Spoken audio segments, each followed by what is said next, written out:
Hi guys, welcome to revision time.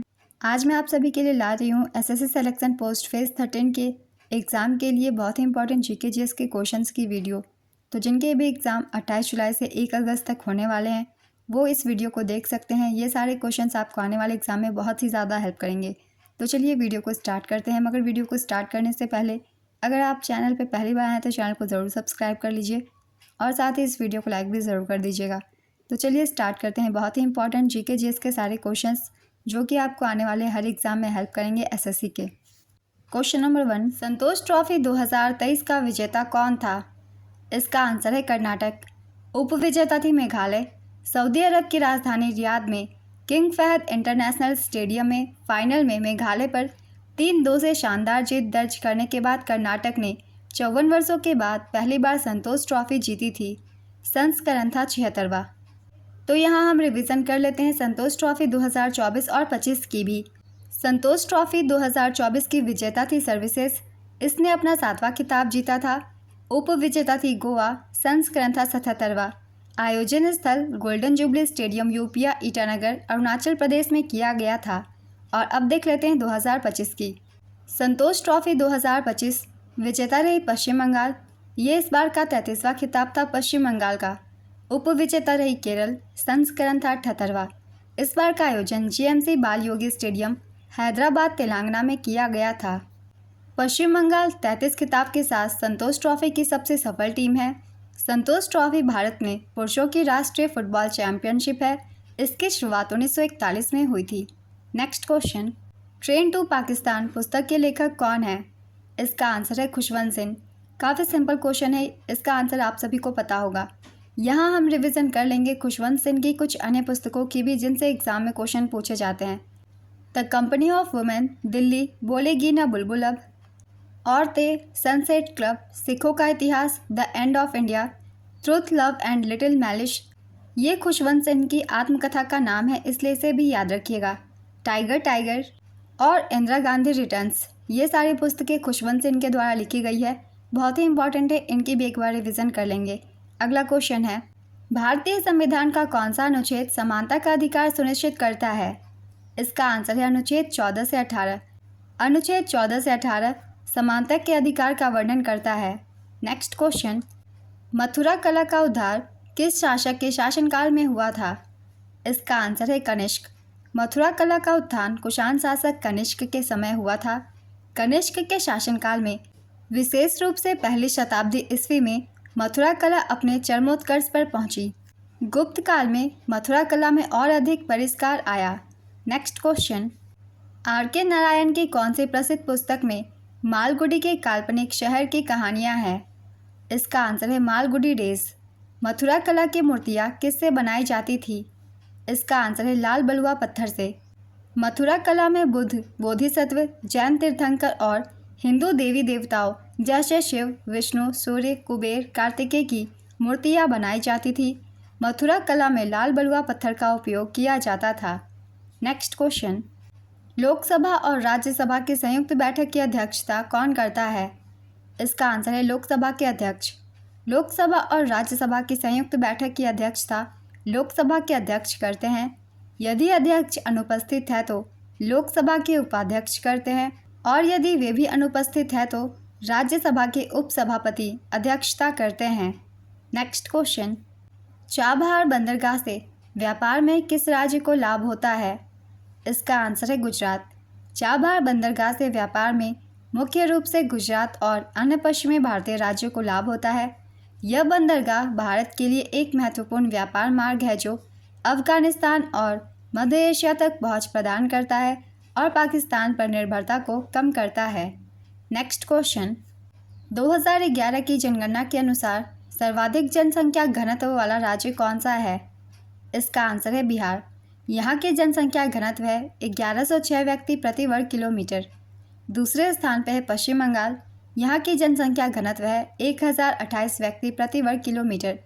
तीसरे स्थान पर केरल है। केरल की जनसंख्या घनत्व है 860 व्यक्ति प्रति वर्ग किलोमीटर। 2011 की जनगणना के अनुसार न्यूनतम जनसंख्या घनत्व वाला राज्य अरुणाचल प्रदेश है। यहाँ की जनसंख्या घनत्व है 17 व्यक्ति प्रति वर्ग किलोमीटर। न्यूनतम जनसंख्या घनत्व वाला दूसरा राज्य मिजोरम है। यहाँ 52 व्यक्ति प्रति वर्ग किलोमीटर जनसंख्या घनत्व है। न्यूनतम जनसंख्या घनत्व वाला तीसरा राज्य सिक्किम है। यहाँ 86 व्यक्ति प्रति वर्ग किलोमीटर है। 2011 की जनगणना के अनुसार सर्वाधिक जनसंख्या घनत्व वाला केंद्र शासित प्रदेश दिल्ली है।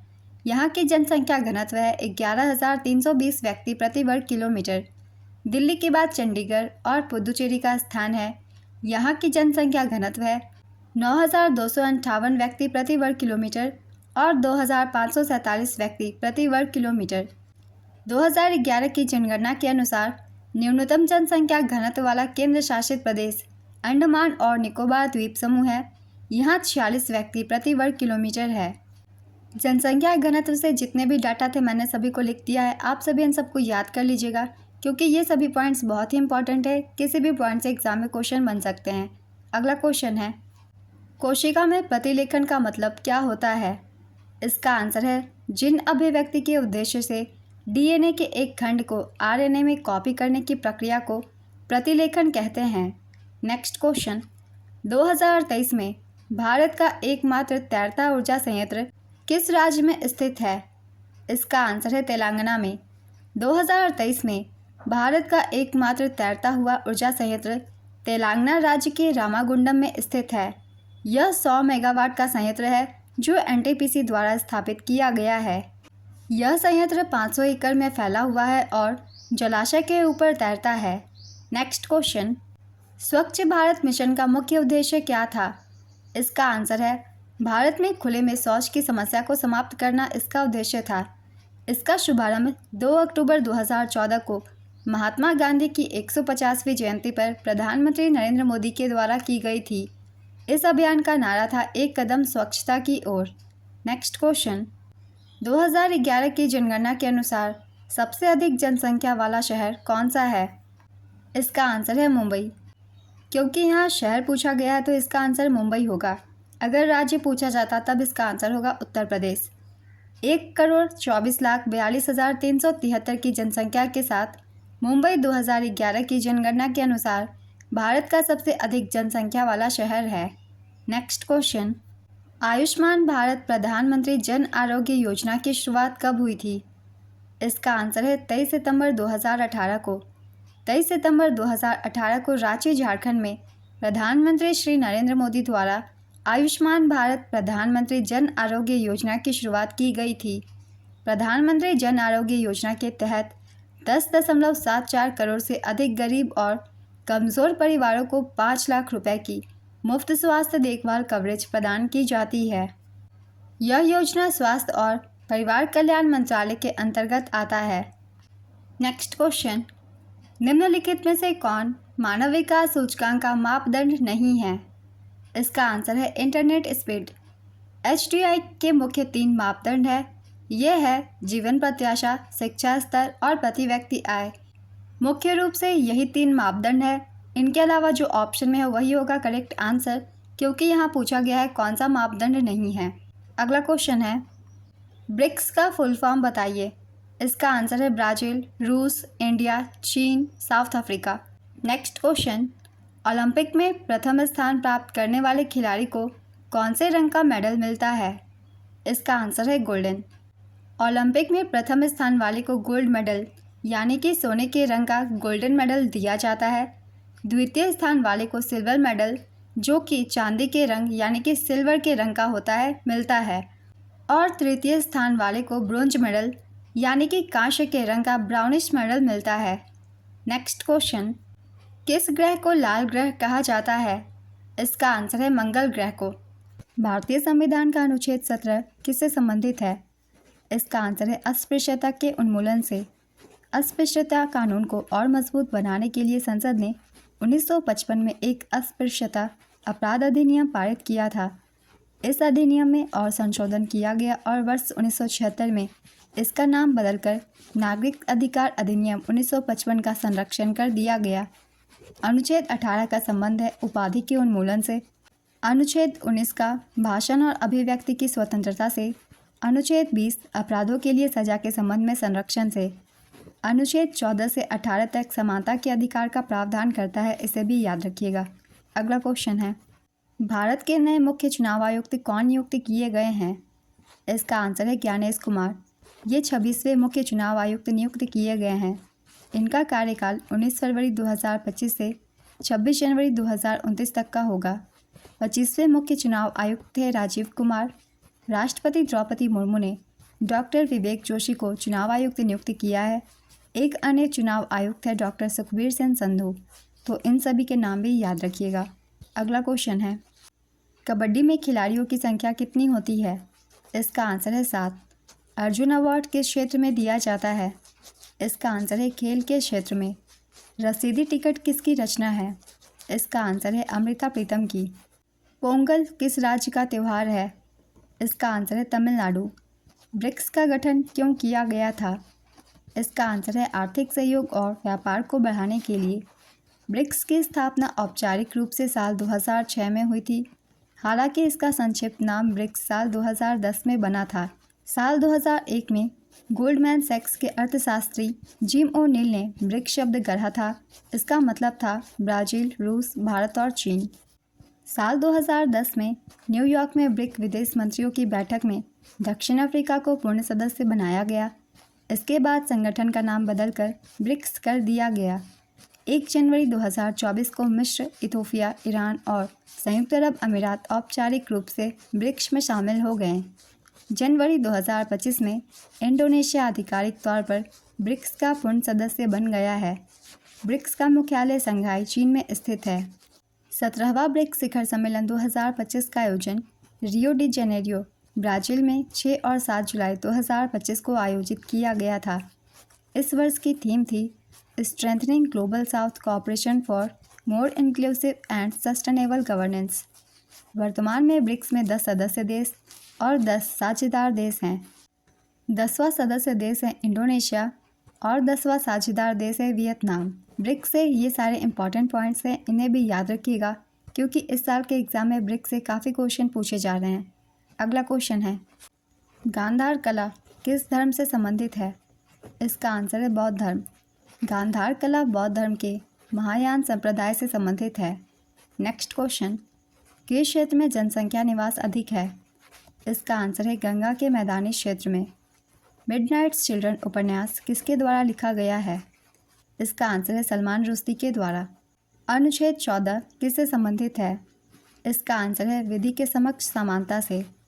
लाडली बहना योजना किस राज्य सरकार द्वारा शुरू की गई थी? इसका आंसर है मध्य प्रदेश के द्वारा। 10 जून 2023 को मध्य प्रदेश सरकार द्वारा लाडली बहना योजना शुरू की गई थी। न्यूटन का तीसरा नियम बताइए। इसका आंसर है प्रत्येक क्रिया के लिए एक समान और विपरीत प्रतिक्रिया होती है। यही है तीसरा नियम। नेक्स्ट क्वेश्चन, भारत में संघ और राज्यों के बीच अधिकारों का विभाजन किस अनुसूची में हुआ है? इसका आंसर है 7वीं अनुसूची में अनुच्छेद 246 के तहत। अमीबा भोजन को ग्रहण करने के लिए किस संरचना का उपयोग करता है? इसका आंसर है सिवपोडिया यानी कि कृपद कृत्रिम पैर के द्वारा। नेक्स्ट क्वेश्चन, कौन सा किला राजपूत राजाओं का है? इसका आंसर है चित्तौड़गढ़ का किला। चित्तौड़गढ़ किला राजस्थान में स्थित है। मीमांसा किससे संबंधित है? इसका आंसर है वेदों की व्याख्या और कर्मकांडों के अनुष्ठान से। क्षुद्र ग्रह बेल्ट किसके बने होते हैं? इसका आंसर है चट्टानों, धूल और धातु के छोटे पिंडों से बने होते हैं।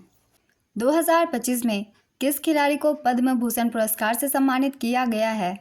इसका आंसर है PR श्रीजेश को। वर्ष 2025 के लिए कुल पद्म पुरस्कारों की संख्या है 139, जिसमें पद्म विभूषण 7 को दिया गया, पद्म भूषण 19 को और पद्मश्री 113 व्यक्तियों को। इसमें शामिल है महिला पुरस्कार विजेता 23, विदेशी NRI PIO OC 10, मरणोपरांत पुरस्कार विजेताओं की संख्या है 13। 7वें पद्म विभूषण विजेताओं के नाम है श्री दुर्वुर नागेश्वर रेड्डी। इन्हें चिकित्सा के क्षेत्र के लिए दिया गया है और ये तेलंगाना राज्य से हैं। न्यायमूर्ति श्री जगदीप सिंह खेहर को दिया गया है। इनका क्षेत्र है लोक सेवा और ये चंडीगढ़ राज्य से हैं। श्रीमती कुमुदनी रजनीकांत लाखिया, इन्हें कला के क्षेत्र में दिया गया है और ये गुजरात राज्य से हैं, तो ये भी इम्पॉर्टेंट है, इनके नाम याद रखिएगा। श्री लक्ष्मी नारायण सुब्रमण्यम, इन्हें भी कला के क्षेत्र के लिए दिया गया है और ये कर्नाटक राज्य से हैं। श्री MT वासुदेवन नायर, इन्हें मरणोपरांत यह पुरस्कार दिया गया। इन्हें साहित्य और शिक्षा के क्षेत्र में यह पुरस्कार दिया गया और ये केरल राज्य से थे। श्री ओसामू सुजुकी, इन्हें भी यह पुरस्कार मरणोपरांत दिया गया। इन्हें व्यापार और उद्योग के क्षेत्र में दिया गया और ये जापान से हैं। श्रीमती शारदा सिन्हा, इन्हें भी मरणोपरांत यह पुरस्कार दिया गया। इन्हें भी कला के क्षेत्र में यह पुरस्कार दिया गया है और ये बिहार राज्य से हैं। 7 पद्म विभूषण पुरस्कार प्राप्तकर्ताओं के नाम मैंने लिख दिए हैं। ये सभी बहुत इंपॉर्टेंट है, इसलिए इन 7 के बारे में आप सब अच्छे से रिवाइज कर लीजिएगा। अगला क्वेश्चन है, the Padma and the blue dinosaur, जो वैशाली श्रॉफ द्वारा लिखित है, एक बाल साहित्य की पुस्तक है। इस पुस्तक के अंदर किस चीज़ के बारे में बताया गया है? इसका आंसर है भारत में डायनासोर के अवशेषों और पुराजैविकी के बारे में। नेक्स्ट क्वेश्चन, संघ और राज्य के बीच राज्य सूची पर नियम बनाने पर संसद राज्य की शक्ति किस शर्त पर सुपरसीड करेगी? इसका आंसर है राज्यसभा को उपस्थित और मतदान करने वाले सदस्यों के 2/3 बहुमत से प्रस्ताव को पारित करना होगा। नेक्स्ट क्वेश्चन, गुजरात के किस नृत्य में डंडा लेकर नृत्य किया जाता है? इसका आंसर है डांडिया रास में। 2025 के वर्ल्ड हैप्पीनेस इंडेक्स के अनुसार एशिया का सबसे खुशहाल देश कौन सा है? इसका आंसर है ताइवान। ताइवान की रैंक 27वीं थी। सिंगापुर 34वें स्थान पर रहा था। यहाँ ध्यान दीजिएगा, क्वेश्चन में पूछा गया है एशिया का सबसे खुशहाल देश, जिसके अनुसार आंसर ताइवान होगा। तो एशिया में सबसे खुशहाल देश ताइवान है। बाकी सारे रिपोर्ट की हम एक बार रिवीजन कर लेते हैं, हो सकता है आगे भी एग्जाम में क्वेश्चन पूछ लिए जाएं। विश्व खुशहाली रिपोर्ट 2025, इसमें पहले स्थान पे है फिनलैंड, दूसरे स्थान पे डेनमार्क और तीसरे स्थान पे आइसलैंड। भारत की रैंक है 118वीं और भारत का स्कोर है 4.389। आखिरी स्थान पे अफगानिस्तान, जो कि है 147वें रैंक पे। नेपाल की रैंक है 92वीं। पाकिस्तान की रैंक है 109वीं। तो कुछ पड़ोसी देशों की रैंक भी आपको याद रखनी है। इस रिपोर्ट की जारी करता है Gallup, the Oxford wellbeing research centre और UN sustainable development solution network. ये रैंकिंग जीडीपी, जीवन प्रत्याशा, सामाजिक समर्थन, स्वतंत्रता, उदारता और भ्रष्टाचार की धारणाओं पर आधारित है। पिछले वर्ष भारत की रैंक 126वीं थी। तो ये सारे इंपॉर्टेंट पॉइंट्स थे वर्ल्ड हैप्पीनेस इंडेक्स की, इन सभी को भी ध्यान में रखिएगा। अगला क्वेश्चन है, द्वितीय पंचवर्षीय योजना के दौरान किस देश ने भारी उद्योग की स्थापना में मदद की? इसका आंसर है सोवियत संघ, जर्मनी और यूनाइटेड किंगडम। द्वितीय पंचवर्षीय योजना का काल 1956 से 61 तक था। द्वितीय पंचवर्षीय योजना पीसी महालनोबिस मॉडल पर आधारित थी। यह पंडित जवाहरलाल नेहरू के नेतृत्व में लॉन्च हुई थी और इसके उपाध्यक्ष वीटी कृष्णमाचारी थे। इस योजना का प्रमुख उद्देश्य बुनियादी और भारी उद्योगों के विकास पर विशेष जोर देने के साथ साथ तेजी से औद्योगिकीकरण था। योजना का आकार था 4,800 करोड़ रुपए। इस योजना में जीडीपी का वार्षिक लक्ष्य 4.5% था, लेकिन इसकी कमी हुई और विकास दर 4.1% ही रही। द्वितीय पंचवर्षीय योजना के दौरान 1957 में परमाणु ऊर्जा आयोग बनाया गया था, जिसका नेतृत्व पहली बार होमी जहांगीर भाभा ने किया था। द्वितीय पंचवर्षीय योजना में राउरकेला उड़ीसा, भिलाई छत्तीसगढ़ व दुर्गापुर पश्चिम बंगाल इस्पात संयंत्रों की स्थापना हुई। इंटीग्रल कोच फैक्ट्री तथा चितरंजन लोकोमोटिव्स की स्थापना भी द्वितीय पंचवर्षीय योजना के दौरान ही हुई। द्वितीय पंचवर्षीय योजना से ये सभी इंपॉर्टेंट पॉइंट्स हैं, इनसे भी एग्जाम में क्वेश्चन बनते हैं, इसलिए भी ध्यान में रखिएगा। अगला क्वेश्चन है, तो ये सीरीज से क्वेश्चन है, इस जगह ब्लैंक के स्थान पर आंसर होगा 127। नेक्स्ट क्वेश्चन, सिनोनिम ऑफ टेनेसियस, इसका आंसर होगा persistent, stubborn, resolute, steadfast, insistent, determined. इनमें से कोई भी एक ऑप्शन में है वो होगा आपका करेक्ट आंसर। नेक्स्ट क्वेश्चन, किस शासक की मृत्यु के बाद भारत में राजपूतों ने शासन किया? इसका आंसर है हर्षवर्धन। हर्षवर्धन की मृत्यु के बाद भारत में राजपूतों ने शासन किया। हर्षवर्धन की मृत्यु 647 ईस्वी में हुई थी, जिसके बाद उनका साम्राज्य बिखर गया और कई छोटे छोटे राज्य बन गए। इन राज्यों में से कई राजपूत शासकों ने शासन किया। राजपूत शासकों ने 7वीं शताब्दी से 12वीं शताब्दी तक उत्तरी और मध्य भारत के कुछ हिस्सों में शासन किया। इस काल को राजपूत काल के रूप में भी जाना जाता है। कुछ प्रमुख राजपूत राजवंशों में गुर्जर प्रतिहार, चौहान, परमार और चंदेल वंश शामिल थे। नेक्स्ट क्वेश्चन, डॉपलर इफेक्ट क्या है? इसका आंसर है ध्वनि स्रोत के निकट आने और दूर जाने पर अनुभव में आने वाले परिवर्तन को यह दर्शाता है। डॉपलर प्रभाव का नाम भौतिकी वैज्ञानिक क्रिश्चियन डॉपलर के नाम पर रखा गया है, जिन्होंने 1842 में इस परिघटना का वर्णन किया था। Next question. ये जो क्वेश्चन है खो खो के संबंध में कथन से संबंधित थी, तो खो खो से संबंधित जो भी सही कथन है वो मैं लिख देती हूँ, आप लोग आंसर चेक कर लीजिएगा। खो खो एक आयताकार मैदान पर खेला जाता है जिसकी लंबाई 29 मीटर और चौड़ाई 16 मीटर होती है। प्रत्येक टीम में 12 खिलाड़ी होते हैं, लेकिन एक समय में 9 खिलाड़ी मैदान में होते हैं। एक खो खो मैच 2 पारियों में खेला जाता है, प्रत्येक पारी 9 मिनट की होती है। खो खो को 1960 में राष्ट्रीय स्तर पर मान्यता मिली और तब से यह एक लोकप्रिय खेल बन गया है। खो खो के खिलाड़ियों का एकलव्य पुरस्कार, रानी लक्ष्मीबाई पुरस्कार और वीर अभिमन्यु पुरस्कार जैसे पुरस्कार दिए जाते हैं। प्रथम खो खो विश्व कप 2025 का आयोजन नई दिल्ली में भारत में हुआ था और भारत ने ही इसे जीता था, ये भी याद रखिएगा। तो खो खो से संबंधित ये सभी सही कथन है। तो इसके अलावा जो ऑप्शन में हो आप उसे गलत कथन मान सकते हैं, या जैसा क्वेश्चन पूछे वैसे आप आंसर कर सकते हैं। अगला क्वेश्चन है सिनोनिम ऑफ जेनिथ, तो इसका सही आंसर है pinnacle, height, peak, culmination, top, apex, climax, apogee. इनमें से कोई भी एक ऑप्शन में आप उसे टिक कर सकते हैं। सिनोनिम मतलब होता है सेम मीनिंग वाले शब्द। सिनोनिम ऑफ जेनियल, इसका भी आंसर होगा hospitable, friendly, welcoming, cordial, genial. इनमें से कोई भी एक ऑप्शन में आप उसे टिक कर सकते हैं। एंटोनिम ऑफ डिनाउंस, यहाँ अपोजिट पूछा गया है, तो इसका आंसर होगा प्रेस। 2011 की जनगणना के अनुसार सबसे अधिक जनसंख्या वाला राज्य कौन सा है? इसका आंसर है उत्तर प्रदेश। तो अगर आप लोगों ने कल की एनालिसिस वीडियो मेरी देखी होगी, मैंने आप सभी को बताया था सबसे अधिक जनसंख्या वाला राज्य उत्तर प्रदेश है। वहाँ पूछा गया था सर्वाधिक जनसंख्या वाला शहर, जिसका आंसर था मुंबई। अब चलिए कुछ एक्स्ट्रा फैक्ट्स जान लेते हैं इससे संबंधित, जो कि आपको आने वाले एग्जाम में हेल्प करेंगे। 2011 की जनगणना के अनुसार सर्वाधिक जनसंख्या वाला राज्य उत्तर प्रदेश है। यहाँ की आबादी 20 करोड़ है। दूसरे स्थान पे महाराष्ट्र है, यहाँ की आबादी 11 करोड़ है। और तीसरे स्थान पे बिहार है। सर्वाधिक जनसंख्या वाले राज्य के बारे में हमने जान लिया, प्रथम 3। अब जान लेते हैं न्यूनतम के बारे में। 2011 की जनगणना के अनुसार न्यूनतम जनसंख्या वाला राज्य सिक्किम है। यहाँ की आबादी 6 लाख है। न्यूनतम जनसंख्या वाला दूसरा राज्य मिजोरम है। यहाँ की आबादी 10 लाख है।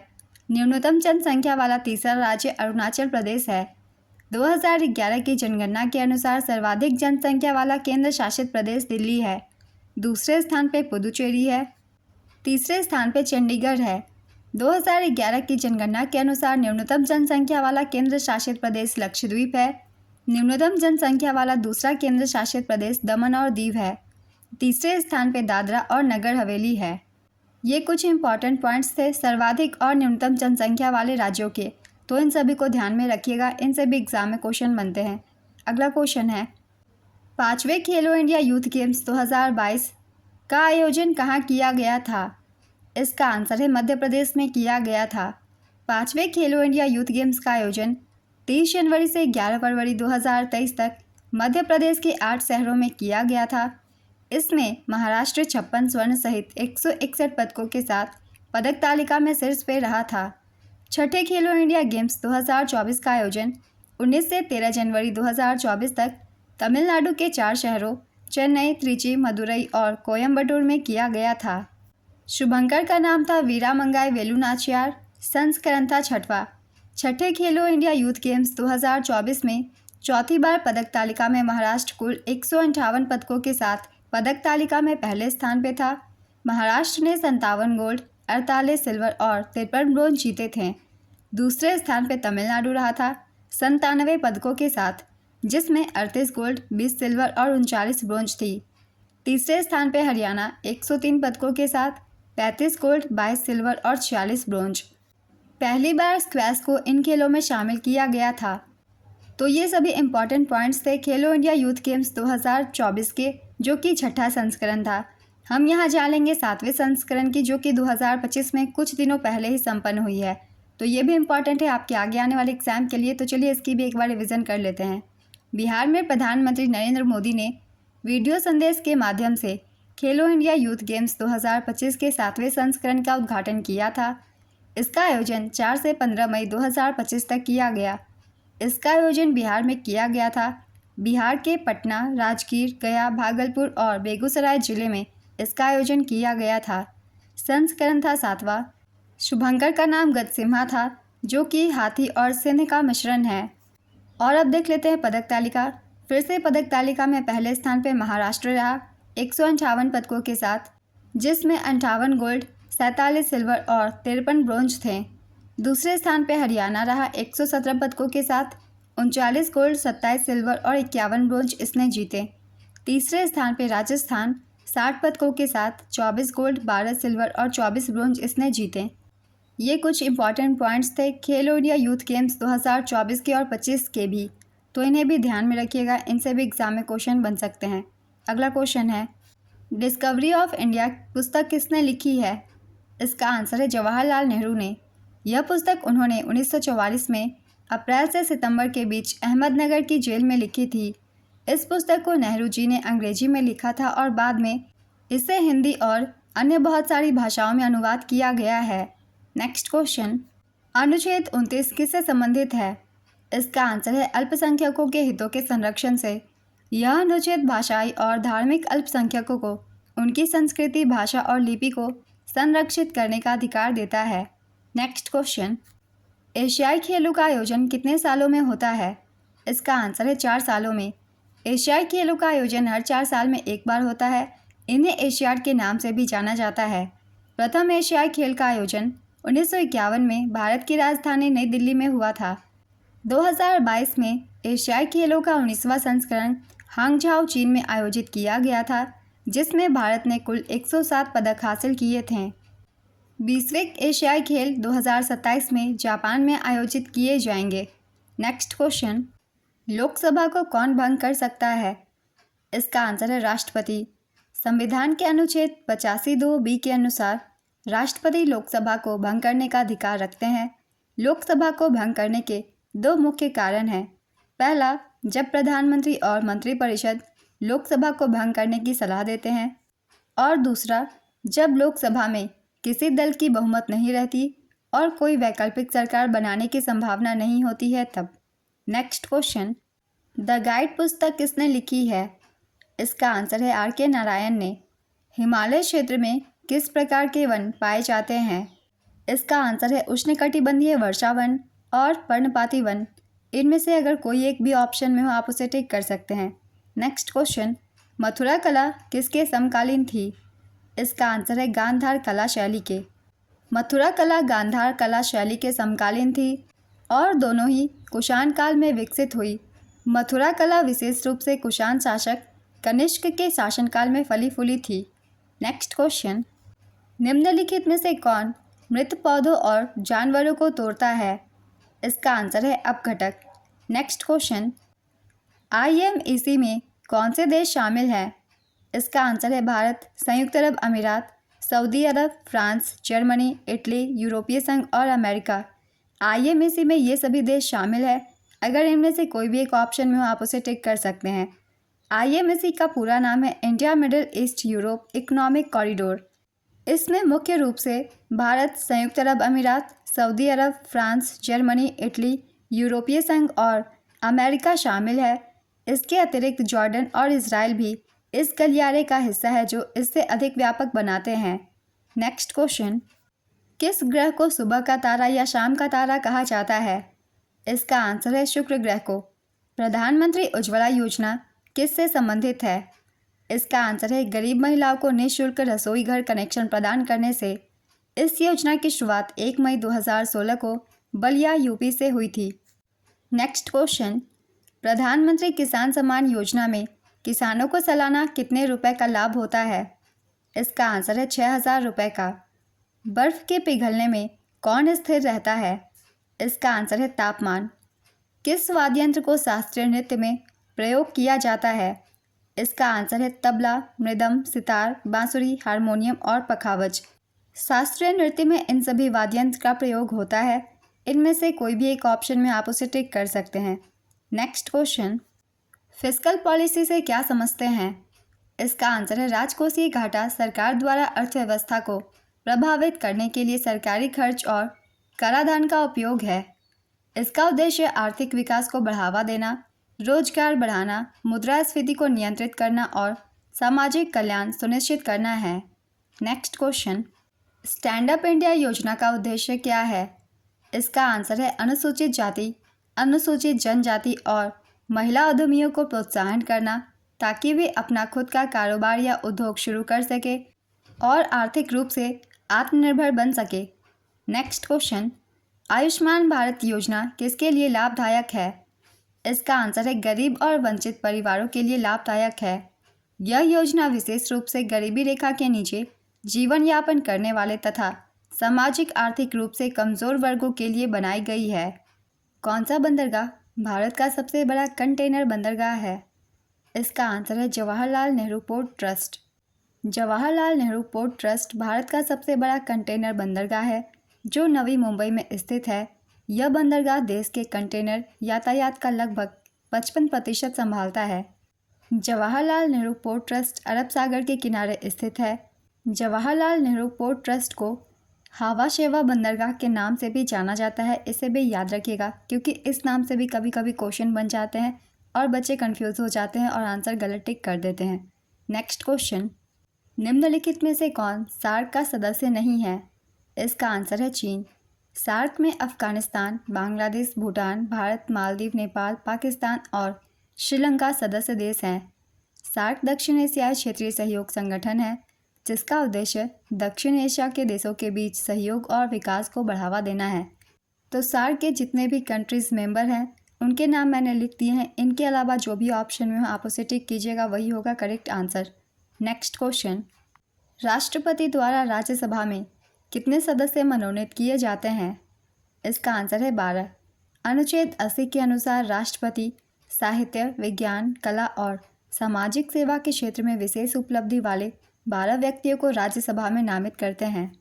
नेक्स्ट क्वेश्चन, राष्ट्रपति पर महाभियोग किस परिस्थिति में लगाया जा सकता है? इसका आंसर है जब राष्ट्रपति संविधान के प्रावधानों का उल्लंघन करते हैं तब। भारतीय संविधान के अनुच्छेद 61 के अंतर्गत राष्ट्रपति पर महाभियोग की प्रक्रिया दी गई है। राइबोसोम का क्या कार्य है? इसका आंसर है यह कोशिका में प्रोटीन निर्माण के लिए जिम्मेदार होता है। नेक्स्ट क्वेश्चन, कौन सी वित्तीय योजना किसानों के लिए फ़ायदेमंद है? इसका आंसर है प्रधानमंत्री किसान सम्मान निधि योजना यानी कि पीएम किसान योजना। 24 फरवरी 2019 को पीएम नरेंद्र मोदी ने उत्तर प्रदेश के गोरखपुर में 1 करोड़ से अधिक किसानों को 2000 रुपये की पहली किस्त हस्तांतरित करके इस योजना की शुरुआत की थी। पीएम किसान सम्मान निधि योजना के तहत पात्र किसान भाइयों को हर साल 6000 रुपये की आर्थिक सहायता प्रदान की जाती है। नेक्स्ट क्वेश्चन, मुगल काल के वास्तुकला में किस प्रकार की इमारतें बनाई गई है? इसका आंसर है महल, मस्जिद, मकबरा और उद्यान के जैसी। इनमें से कोई भी एक ऑप्शन में आप उसे टिक कर सकते हैं। मुगल काल में वास्तुकला में महलों, मस्जिदों, मकबरों और उद्यानों का निर्माण किया गया था। इन इमारतों में भारतीय, फारसी, तुर्की, तैमूर, ईरानी, मध्य एशियाई शैलियों का मिश्रण देखने को मिलता है। नेक्स्ट क्वेश्चन, जन शब्द जो अक्सर ऋग्वेद में आता है इसका अर्थ क्या है? इसका आंसर है कुटुंब या फिर रिश्तेदार।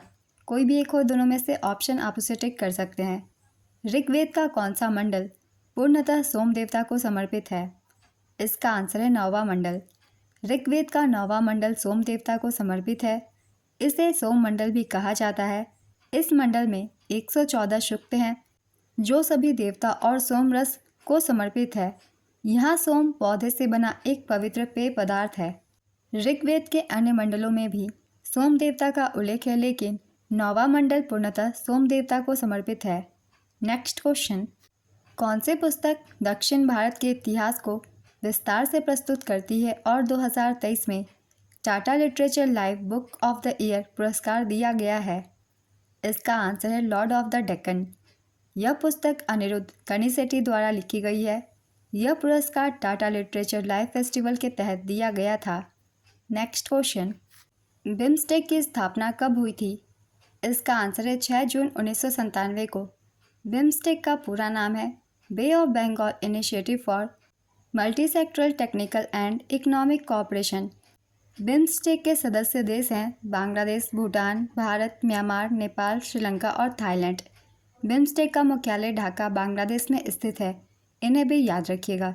अगला क्वेश्चन है, सुप्रीम कोर्ट की कौन सी महिला जज भारत की CJI बनने की दौड़ में है?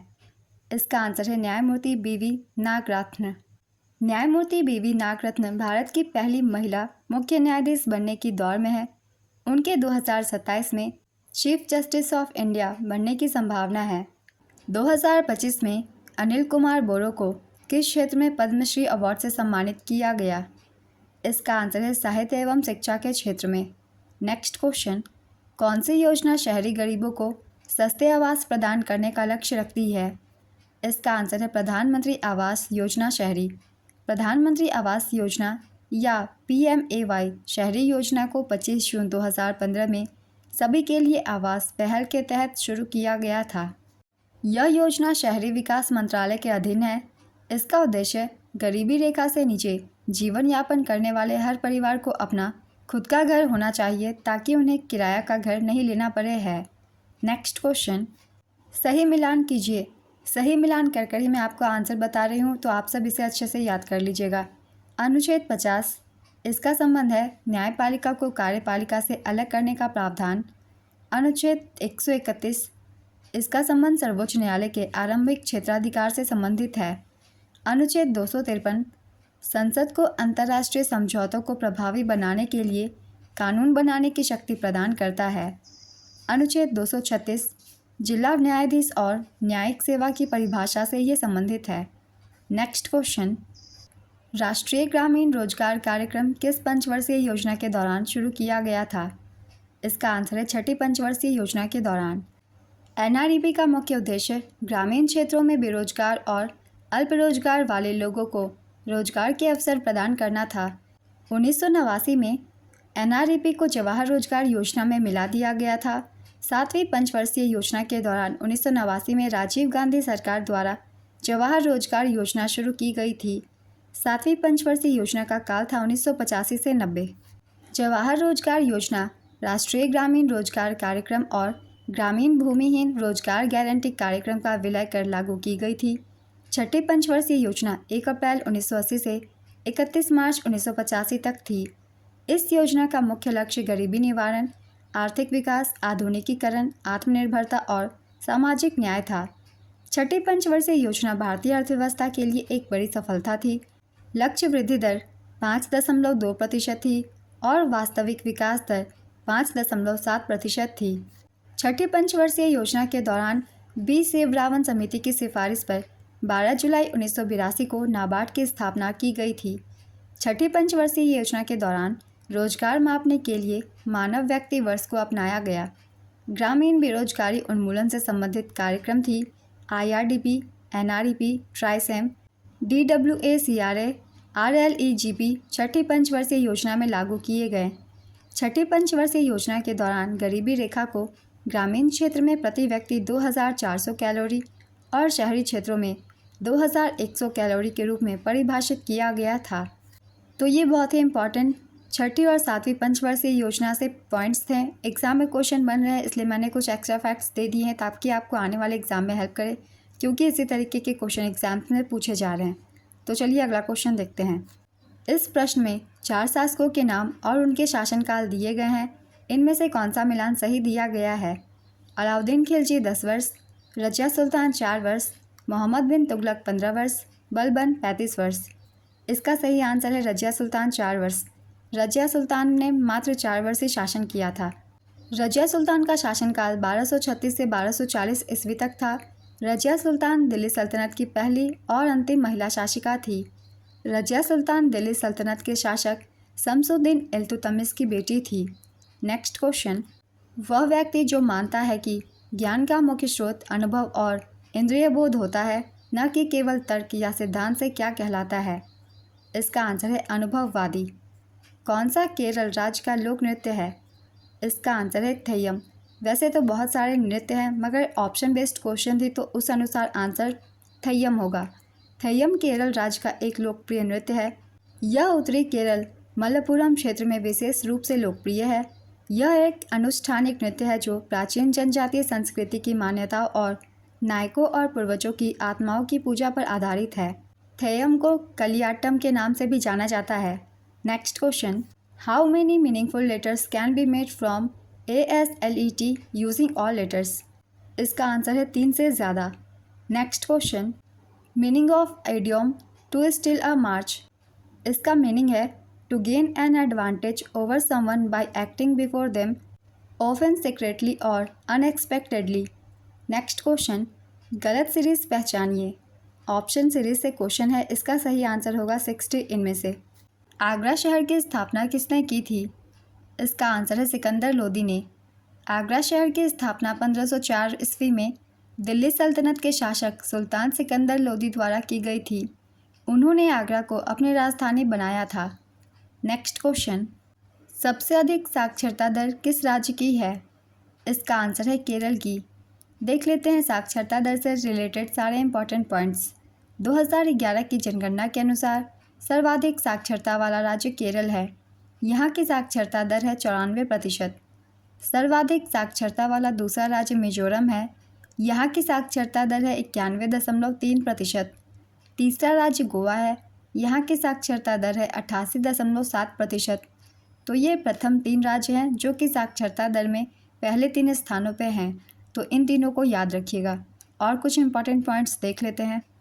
2011 की जनगणना के अनुसार न्यूनतम साक्षरता वाला राज्य बिहार है। यहाँ की साक्षरता दर है 61.8%। न्यूनतम साक्षरता वाला दूसरा राज्य है अरुणाचल प्रदेश। यहाँ की साक्षरता दर है 65.4%। तीसरा राज्य है राजस्थान।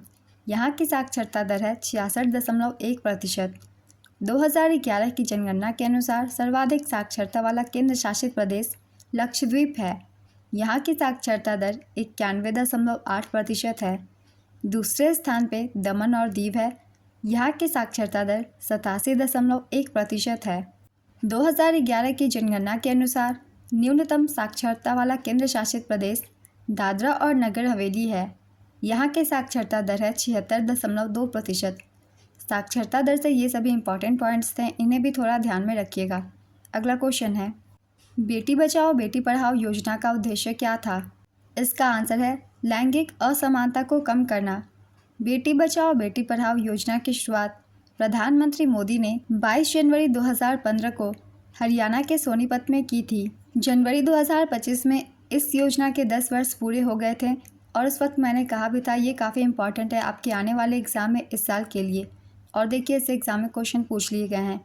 इसको 2014-15 में 100 जिलों में शुरू किया गया था और ये योजना महिला एवं बाल विकास मंत्रालय के अधीन है। अगला क्वेश्चन है, रणजी ट्रॉफी का आयोजन किसके द्वारा किया जाता है? इसका आंसर है BCCI के द्वारा। रणजी ट्रॉफी जिसे 1934 में स्थापित किया गया था, हर साल BCCI द्वारा आयोजित की जाती है। यह भारत की एक प्रमुख घरेलू प्रथम श्रेणी क्रिकेट चैंपियनशिप है। नेक्स्ट क्वेश्चन, राज्यपाल का कार्यकाल कितने वर्षों का होता है? इसका आंसर है 5 वर्षों का। भारतीय संविधान के अनुच्छेद 156 के अनुसार राज्यपाल अपने प्रवेश की तारीख से लेकर 5 वर्ष की अवधि तक अपने पद पर बने रहते हैं। नेक्स्ट क्वेश्चन, पराबैंगनी किरणें वायुमंडल की किस परत में अवशोषित होती है? इसका आंसर है संताप मंडल में। समान नागरिक संहिता लागू करने वाला पहला राज्य कौन सा है? इसका आंसर है उत्तराखंड। ये क्वेश्चन काफ़ी बार मैंने करंट अफेयर्स की वीडियो में और फिर जितने भी एग्ज़ाम में अभी तक पूछे गए हैं मैंने सभी में आपको बताया हुआ है। ये उत्तराखंड में सबसे पहले लागू किया है क्योंकि ये पिछले साल ही लागू हुआ है, तो उस वक्त ही मैंने कहा था आपके आने वाले एग्ज़ाम में ये काफ़ी इम्पॉर्टेंट है। तो चलिए कुछ इंपॉर्टेंट पॉइंट्स की रिवीजन कर लेते हैं समान नागरिक संहिता के बारे में। 27 जनवरी 2025 को उत्तराखंड में यूनिफॉर्म सिविल कोड लागू हो गया है। गोवा में पहले से ही UCC लागू है, लेकिन वहाँ इसे पुर्तगाली सिविल कोड के तहत लागू किया गया था। समान नागरिक संहिता का मतलब है भारत के सभी नागरिकों पर एक समान कानून लागू होना।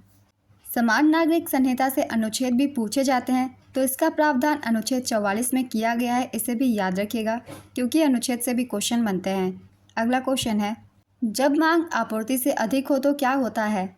इसका आंसर है कमी हो जाती है। प्रधानमंत्री जन धन योजना में किस प्रकार के खाते खोले जाते हैं? इसका आंसर है शून्य शेष बचत खाते। प्रधानमंत्री जन धन योजना दुनिया की सबसे बड़ी वित्तीय समावेशन पहल है, जिसकी घोषणा माननीय प्रधानमंत्री श्री नरेंद्र मोदी ने 15 अगस्त 2014 को लाल किले के प्राचीर से की थी और 28 अगस्त 2014 को उनके द्वारा इसे लॉन्च किया गया था। इस योजना का संचालन वित्त मंत्रालय के वित्तीय सेवा विभाग द्वारा किया जाता है। इस योजना का नारा है मेरा खाता भाग्य विधाता। नेक्स्ट क्वेश्चन, ओजोन परत किस मंडल में पाई जाती है? इसका आंसर है समताप मंडल में। प्रधानमंत्री प्रणाम योजना का उद्देश्य क्या है? इसका आंसर है रासायनिक उर्वरकों के उपयोग को कम करना और जैविक खेती को बढ़ावा देना। केंद्र सरकार ने वैकल्पिक उर्वरकों को बढ़ावा देने और रासायनिक उर्वरकों के प्रयोग को कम करने के लिए पीएम प्रणाम योजना को मंजूरी दी है। इस योजना की शुरुआत 28 जून 2023 को हुई थी। पीएम प्रणाम योजना का पूरा नाम है prime minister programme for restoration awareness nourishment and amelioration of mother earth. Pranam योजना का ये पूरा नाम है, तो इसे भी याद रखिएगा। अगला क्वेश्चन है, द नाइटिंगेल ऑफ इंडिया किसे कहते हैं? इसका आंसर है सरोजनी नायडू को। सरोजनी नायडू को भारत की कोकिला या नाइटिंगेल ऑफ इंडिया के रूप में जाना जाता है। महात्मा गांधी ने सरोजनी नायडू को भारत का नाइटिंगेल शीर्षक दिया था। सरोजनी नायडू एक कवयित्री, वक्ता, स्वतंत्रता सेनानी, समानता की योद्धा और प्रकृति प्रेमी थी।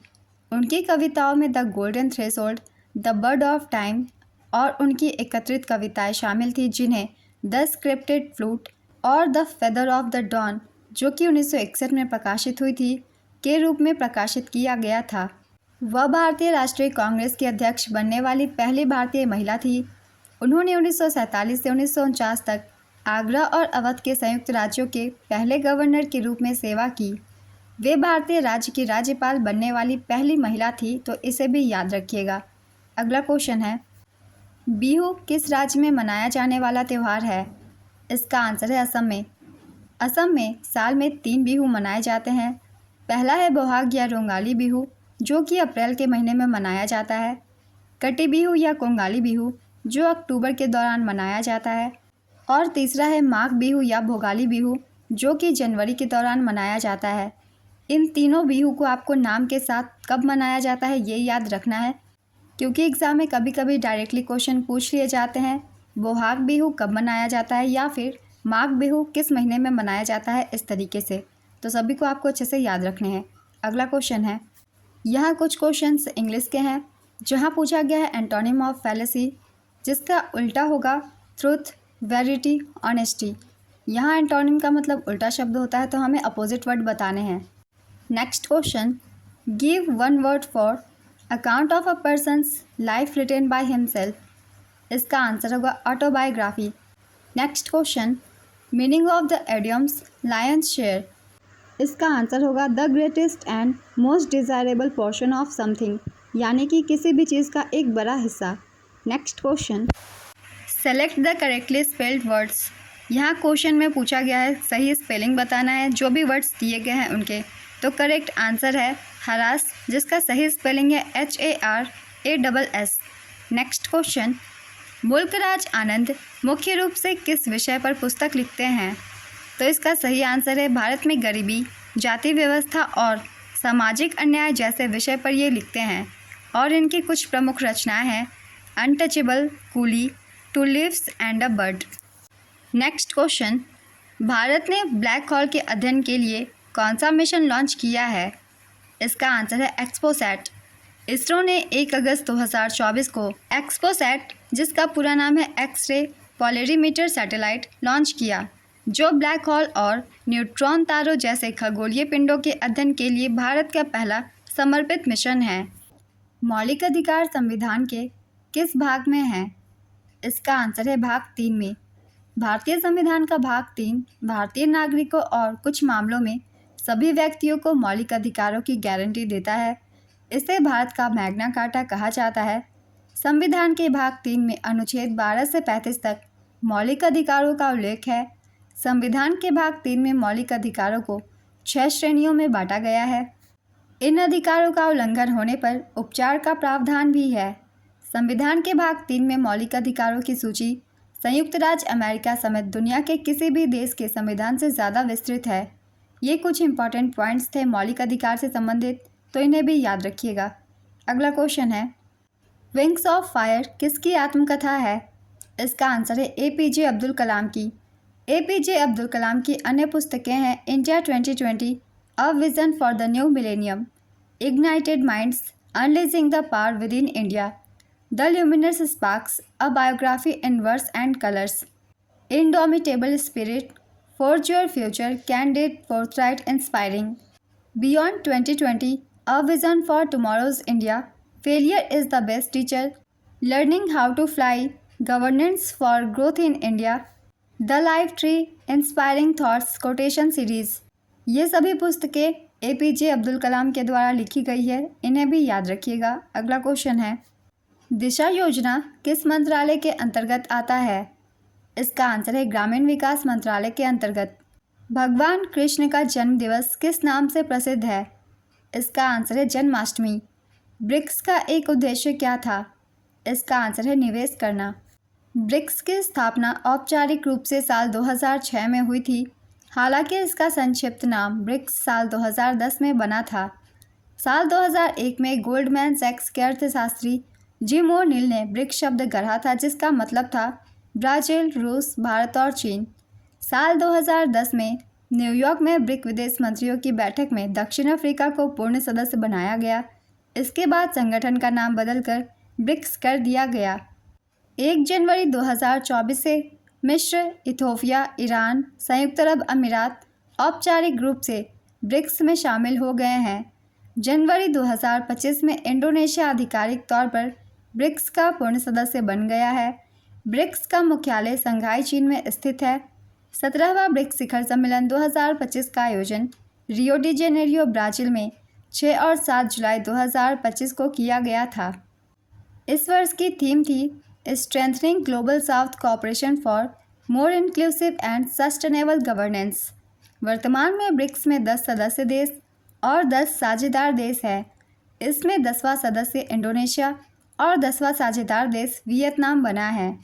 इस साल के सभी एग्जाम्स में ब्रिक्स से बहुत सारे क्वेश्चन बन रहे हैं, इसलिए मैंने कुछ इंपॉर्टेंट पॉइंट्स को लिख दिया है, तो आप सब एक बार बस रिवीजन कर लीजिएगा। आपको समझ में आ जाएगी चीज़ें, तो आपको याद करने की ज़रूरत नहीं पड़ेगी। अगला क्वेश्चन है, सिनोनिम ऑफ इम्पिक्यूनियस। इसका आंसर है पुअर, नीडी, पेनिलेस, बेगर्ड, इंडिजेंट, पेन्यूरियस और इम्पावराइज्ड।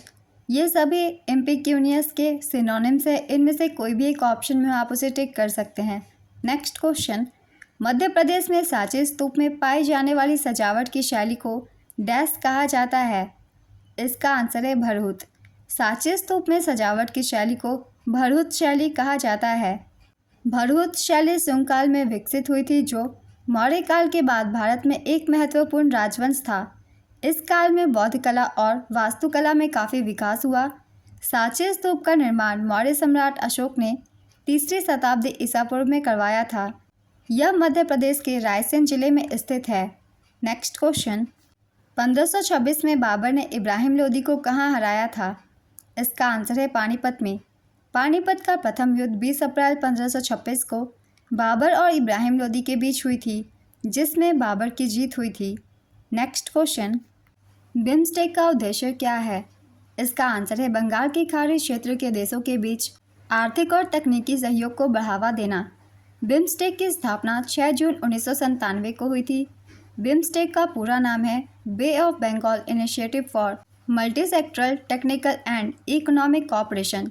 इसके सदस्य देश है बांग्लादेश, भूटान, भारत, म्यांमार, नेपाल, श्रीलंका और थाईलैंड। इसका मुख्यालय ढाका, बांग्लादेश में स्थित है। ये कुछ इंपॉर्टेंट पॉइंट्स है बिम्स्टेक से संबंधित। अगला क्वेश्चन है, लाइसोसोम का मुख्य कार्य क्या है? इसका आंसर है कोशिका के आंतरिक पदार्थों का पाचन करना। लाइसोसोम की खोज 1950 के दशक में बेल्जियम के वैज्ञानिक क्रिश्चियन डी ड्यूवे ने की थी। क्रिश्चियन डी ड्यूवे को 1974 में फिजियोलॉजी या मेडिसिन में नोबेल पुरस्कार से सम्मानित किया गया था, जिसमें लाइसोसोम और पेरोक्सीसोम की खोज शामिल थी। लाइसोसोम को कोशिका की आत्महत्या की थैली भी कहा जाता है और ये काफ़ी एग्जाम में पूछा जाता है, तो इस पॉइंट को भी याद रखिएगा। अगला क्वेश्चन है, भारत का सबसे बड़ा गन्ना उत्पादक राज्य कौन सा है? इसका आंसर है उत्तर प्रदेश। उत्तर प्रदेश भारत में गन्ने का सबसे बड़ा उत्पादक राज्य है। इसके बाद महाराष्ट्र और कर्नाटक का स्थान आता है। उत्तर प्रदेश, महाराष्ट्र और कर्नाटक मिलकर भारत का लगभग 80% गन्ना उत्पादित करते हैं।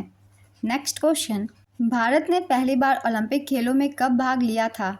इसका आंसर है 1900 में। भारत ने पहली बार 1900 में ओलंपिक खेलों में भाग लिया था। उस समय देश का प्रतिनिधित्व एक एथलीट नॉर्मन प्रिचर्ड ने किया था, जिन्होंने एथलेटिक्स में 2 रजत पदक जीते थे। 1920 में भारत ने आधिकारिक तौर पर एक टीम भेजी, तब से हर ग्रीष्मकालीन ओलंपिक में भाग लिया है। नेक्स्ट क्वेश्चन, जीवाश्म का अध्ययन क्या कहलाता है? इसका आंसर है जीवाश्म विज्ञान। नेक्स्ट क्वेश्चन, भारत में डोपिंग की जांच कौन सी एजेंसी करती है? इसका आंसर है राष्ट्रीय डोपिंग रोधी एजेंसी। राष्ट्रीय डोपिंग रोधी एजेंसी भारत सरकार के युवा मामले एवं खेल मंत्रालय के अंतर्गत एक स्वायत्त निकाय है। नेक्स्ट क्वेश्चन, डैश ने आगरा को अपने साम्राज्य की राजधानी बनाया? इसका आंसर है सिकंदर लोदी ने। पहले भी ये क्वेश्चन पूछे गए हैं, आगरा शहर का निर्माण किसने करवाया था? जिसका आंसर था सिकंदर लोदी ने। नेक्स्ट क्वेश्चन, दी गई श्रृंखला में अगला पद ज्ञात कीजिए। तो ये एक सीरीज़ दी गई है, इसमें आपको बताना है आगे क्या आएगा। तो ये जो सीरीज़ है, पहले 8 डिजिट का डिफरेंस है, फिर 6 डिजिट का डिफरेंस है, फिर 4 का, तो लास्ट में आएगा 2 डिजिट का, इसलिए 79 के बाद 77 इसका आंसर होगा। अगला क्वेश्चन है, तो ये जो क्वेश्चन है मैथ की है, डिस्काउंट से क्वेश्चन है 10% और 20% का क्रमिक छूट कितना होगा? तो इसका आंसर होगा 28%। यहाँ इसे सॉल्व करने का एक तरीका है, इन दोनों ही परसेंट को पहले जोड़ दीजिए 10 + 20, उसके बाद माइनस करके 10 × 20/100 कर दीजिए। तो आसानी से आप इसे सॉल्व कर सकते हैं बहुत कम समय में, और इसे सॉल्व करने के बाद आंसर आएगा 28%। तो यही होगा करेक्ट आंसर। गांधार कला स्कूल की प्रमुख विशेषता क्या है? इसका आंसर है यह भारतीय, यूनानी और रोमन कला शैलियों का एक अनूठा मिश्रण है। गांधार स्कूल बौद्ध कला का एक महत्वपूर्ण केंद्र था, जो वर्तमान पाकिस्तान और अफगानिस्तान में प्रथम से 3री शताब्दी ईस्वी में विकसित हुआ। इसकी विशेषताएं हैं यूनानी रोमन प्रभाव, बुद्ध की मानव रूप में मूर्तियाँ, यथार्थवादी चित्रण, सटीक शारीरिक बनावट और वस्त्रों की बारीक नक्काशी। बौद्ध कथाओं का चित्रण किया गया है। नेक्स्ट क्वेश्चन, टमाटर के पौधे में कौन सा एसिड पाया जाता है? इसका आंसर है जस्मोनिक एसिड। जस्मोनिक एसिड टमाटर के पौधों में पाया जाता है। यह एक हार्मोन है जो पौधों में विभिन्न प्रक्रियाओं को नियंत्रित करता है, जैसे कि विकास और तनाव प्रतिक्रिया। नेक्स्ट क्वेश्चन, गगनयान मिशन का उद्देश्य क्या है? इसका आंसर है 3 अंतरिक्ष यात्रियों को पृथ्वी की निचली कक्षा में भेजना। वर्ल्ड हैप्पीनेस रिपोर्ट किस पर आधारित होती है? इसका आंसर है जीडीपी, जीवन प्रत्याशा, सामाजिक समर्थन, स्वतंत्रता, उदारता और भ्रष्टाचार की धारणाओं पर आधारित होती है। इनमें से कोई भी एक ऑप्शन में आप उसे टिक कर सकते हैं। इससे पहले एग्जाम में पूछे गए वर्ल्ड हैप्पीनेस रिपोर्ट से क्वेश्चन, और मैंने एक्स्ट्रा फैक्ट्स में आप सभी को बताया था। वर्ल्ड हैप्पीनेस रिपोर्ट जीडीपी, जीवन प्रत्याशा, सामाजिक समर्थन, स्वतंत्रता, उदारता और भ्रष्टाचार जैसी धारणाओं पर आधारित होती है। अब देख लेते हैं इसकी रैंकिंग। इस रिपोर्ट में पहले स्थान पे है फिनलैंड, दूसरे स्थान पे डेनमार्क, तीसरे स्थान पे आइसलैंड। भारत की रैंक है 118वीं और भारत का स्कोर है 4.389। आखिरी स्थान पे है अफगानिस्तान। अफगानिस्तान का स्थान है 147वां। नेपाल की रैंक है 92वीं और पाकिस्तान की रैंक है 109वीं। ये भारत के पड़ोसी देशों की भी कुछ रैंकिंग है, इन्हें भी याद रखिएगा क्योंकि इनसे भी क्वेश्चन पूछ लिए जाते हैं। और साथ ही ये भी याद रखना है ये रिपोर्ट किसके द्वारा जारी की जाती है। तो इस रिपोर्ट को Gallup the Oxford wellbeing research centre, UN sustainable development solution network के द्वारा जारी की जाती है। ये रैंकिंग जीडीपी, जीवन प्रत्याशा, सामाजिक समर्थन, स्वतंत्रता, उदारता और भ्रष्टाचार की धारणाओं पर आधारित है। पिछले वर्ष भारत की रैंक 126वीं थी। नेक्स्ट क्वेश्चन, कौन सा संवेग संरक्षण का उदाहरण है? इसका आंसर है बंदूक की गोली। कौन सी योजना शहरी गरीबों को सस्ते आवास प्रदान करने का लक्ष्य रखती है? इसका आंसर है प्रधानमंत्री आवास योजना शहरी। प्रधानमंत्री आवास योजना या PMAY शहरी योजना को 25 जून 2015 में सभी के लिए आवास पहल के तहत शुरू किया गया था। यह योजना शहरी विकास मंत्रालय के अधीन है। इसका उद्देश्य गरीबी रेखा के नीचे जीवन यापन करने वाले हर परिवार को अपना खुद का घर होना चाहिए ताकि उन्हें किराया पर घर नहीं लेना पड़े है। नेक्स्ट क्वेश्चन, इस प्रश्न में 4 शासकों के नाम और उनके शासनकाल दिए गए हैं। इनमें से कौन सा मिलान सही दिया गया है? ऑप्शन से अलाउद्दीन खिलजी 10 वर्ष, रजिया सुल्तान 4 वर्ष, मोहम्मद बिन तुगलक 15 वर्ष, बलबन 35 वर्ष। इसका सही आंसर है रजिया सुल्तान 4 वर्ष। रजिया सुल्तान ने 4 वर्षों तक शासन किया था। रजिया सुल्तान का शासनकाल 1236 से 1240 ईस्वी तक था। रजिया सुल्तान दिल्ली सल्तनत की पहली और अंतिम महिला शासिका थी। रजिया सुल्तान दिल्ली सल्तनत के शासक शमसुद्दीन इल्तुतमिश की बेटी थी। नेक्स्ट क्वेश्चन, सही मिलान कीजिए। मिलान कर कर ही मैं आप सभी को आंसर बता रही हूँ। अनुच्छेद 50, इसका संबंध है न्यायपालिका को कार्यपालिका से अलग करने का प्रावधान से। अनुच्छेद 131 सर्वोच्च न्यायालय के आरंभिक क्षेत्राधिकार से संबंधित है। अनुच्छेद 253 संसद को अंतर्राष्ट्रीय समझौतों को प्रभावी बनाने के लिए कानून बनाने की शक्ति प्रदान करता है। अनुच्छेद 236 जिला न्यायाधीश और न्यायिक सेवा की परिभाषा से ये संबंधित है। अगला क्वेश्चन है, कौन सा केरल राज्य का लोक नृत्य है? इसका आंसर है थेय्यम। थेय्यम केरल राज्य का एक लोकप्रिय नृत्य है। यह उत्तरी केरल मलप्पुरम क्षेत्र में विशेष रूप से लोकप्रिय है। यह एक अनुष्ठानिक नृत्य है जो प्राचीन जनजातीय संस्कृति की मान्यताओं और नायकों और पूर्वजों की आत्माओं की पूजा पर आधारित है। थेय्यम को कलियाटम के नाम से भी जाना जाता है। नेक्स्ट क्वेश्चन, राष्ट्रीय ग्रामीण रोजगार कार्यक्रम किस पंचवर्षीय योजना के दौरान शुरू किया गया था? इसका आंसर है 6ठी पंचवर्षीय योजना के दौरान। एनआरईपी का मुख्य उद्देश्य ग्रामीण क्षेत्रों में बेरोजगार और अल्प रोजगार वाले लोगों को रोजगार के अवसर प्रदान करता है।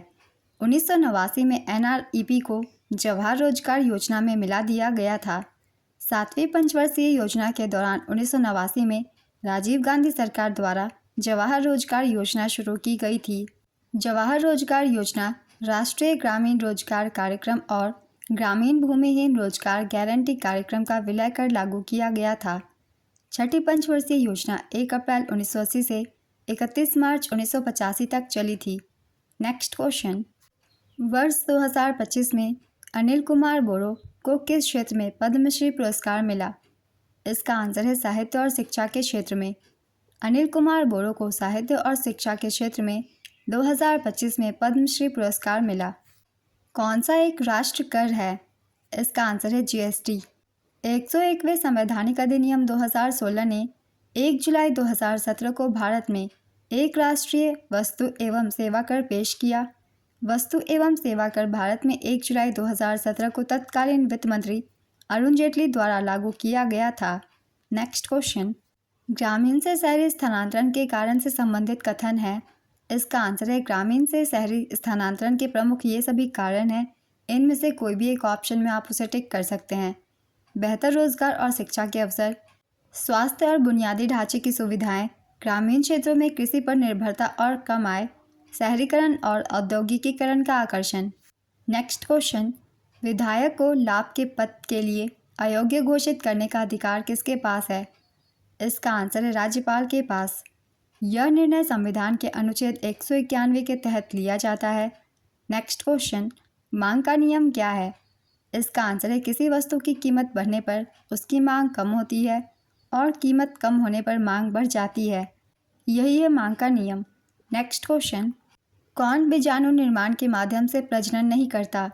इसका आंसर है ईस्ट। ईस्ट मुख्य रूप से बर्डिंग के माध्यम से प्रजनन करता है, बीजाणु द्वारा नहीं। नेक्स्ट क्वेश्चन, जल जीवन मिशन का मुख्य उद्देश्य क्या है? इसका आंसर है प्रत्येक ग्रामीण घर को नल से जल उपलब्ध कराना। चाबहार बंदरगाह का प्रबंधन कौन करता है? इसका आंसर है India ports global limited. IPGL Iran के सहयोग से चाबहार बंदरगाह का प्रबंधन करता है। नेक्स्ट क्वेश्चन, बास्केटबॉल में स्कोर की इकाई को क्या कहा जाता है? इसका आंसर है पॉइंट। जनसंख्या के वैज्ञानिक अध्ययन को क्या कहा जाता है? इसका आंसर है जनसांख्यिकी। बेटी बचाओ बेटी पढ़ाओ योजना का मुख्य उद्देश्य क्या है? इसका आंसर है गिरते हुए बाल लिंगानुपात को सुधारना और बालिकाओं की शिक्षा और सशक्तिकरण को बढ़ावा देना। यदि वेग 3 गुना हो जाए तो गतिज ऊर्जा कितनी हो जाएगी? इसका आंसर है 9 गुना। मथुरा वास्तुकला किस कला शैली से संबंधित है? इसका आंसर है मथुरा कला शैली से। OPEC मध्य पूर्व के माध्यम से किन दो महाद्वीपों को जोड़ता है? इसका आंसर है एशिया और अफ्रीका को। जनवरी 2025 में बिहार के किस व्यक्ति ने एक समारोह का उद्घाटन किया जो साथ ही साथ लोकसभा अध्यक्ष भी है? इसका आंसर है ओम बिरला ने। मूल्य और मात्रा के बीच संबंध को किस वक्र द्वारा दर्शाया जाता है? इसका आंसर है मांग वक्र के द्वारा, यानी कि डिमांड कर्व के द्वारा। राज्य और केंद्र सरकार के बीच समवर्ती सूची के विषयों पर विवाद होने पर किसकी सलाह या निर्णय से यह विवाद सुलझाया जाता है? इसका आंसर है न्यायपालिका की सहायता से। देश में व्यापार और वाणिज्य को नियंत्रित करने वाली अंतर्राष्ट्रीय संस्था कौन सी है? इसका आंसर है world trade organisation. Next question, central bank कर्ज मुद्रीकरण के लिए क्या करता है? इसका आंसर है सरकार के बॉन्ड ये खरीदता है। आज की ये वीडियो कंप्लीट होती है। अगर आप सभी को ये वीडियो हेल्पफुल लगे तो इसे लाइक कर दीजिएगा और इस तरीके की इन्फॉर्मेटिव वीडियो के लिए चैनल को भी ज़रूर सब्सक्राइब कर लीजिए। फिर मिलते हैं अगली वीडियो के साथ। आप सभी को आने वाले एग्जाम्स के लिए ऑल द बेस्ट।